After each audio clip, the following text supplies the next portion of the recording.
La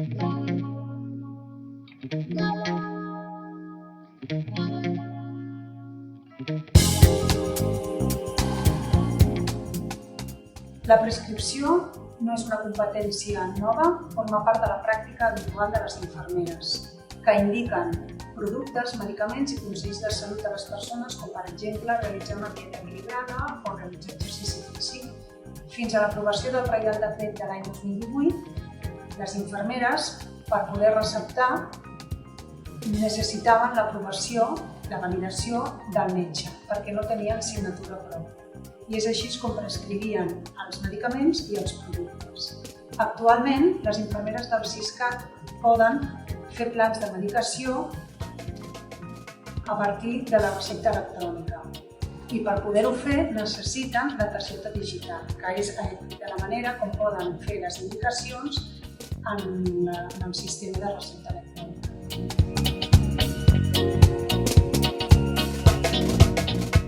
A banda de donar visibilitat a les indicacions que fan les infermeres, permet evitar duplicitats de visites i també millorar la qualitat de les cures.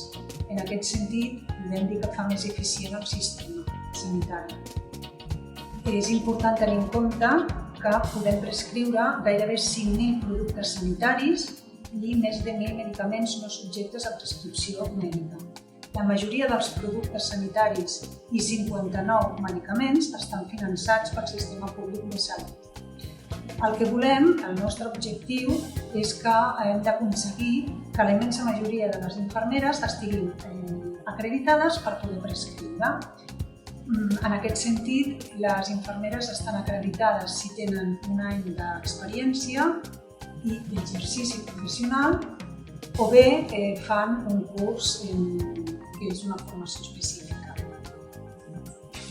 S'ha d'avançar en l'elaboració de protocols i guies de pràctica clínica i assistencial que regulin la utilització de medicaments d'ús humà subjectes a prescripció mèdica per part de les infermeres i infermers. I en aquests moments el Ministeri només ha publicat la guia clínica referent a ferides. Receptes de productes i medicaments indicats per les infermeres que fins ara requerien la signatura del metge. Això feia que es dupliquessin les visites i que l'usuari s'hagués d'esperar innecessàriament. Hi ha prescripcions infermeres que encara requereixen la intervenció dels metges, però en aquest sentit ja hem donat un pas endavant.